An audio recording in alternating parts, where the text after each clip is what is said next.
First March থেকে ইন্ডিয়াতে WhatsApp আর Telegram চলবে না।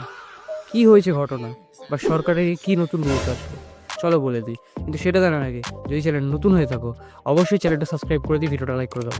তো চলো কি ঘটনা ঘটেছে চলো বলে দিই। সাইবার ক্রাইম এড়াতে সেই সরকারের দেওয়া কড়া রুলসটা হতে চলেছে ঠিক এমন যে তোমার ফোনে যে অ্যাক্টিভ সিমটা রয়েছে সেই অ্যাক্টিভ সিমটাকে যদি তোমরা বের করে ফেলো তাহলে তোমারও হোয়াটসঅ্যাপ আর টেলিগ্রাম লগ আউট হয়ে যাবে।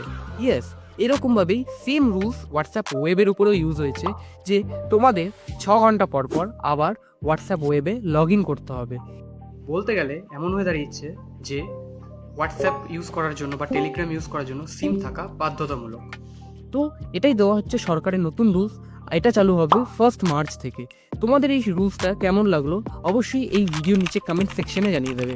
আর যদি আমার এই রিলস বা এই শর্টসগুলো তোমার ভালো লেগে থাকে অবশ্যই চ্যানেলটা সাবস্ক্রাইব করে দিয়ে ভিডিওটা লাইক করে দাও। তো আজকের জন্য এখানেই বাই, নেক্সট ভিডিওতে আবার দেখা হচ্ছে।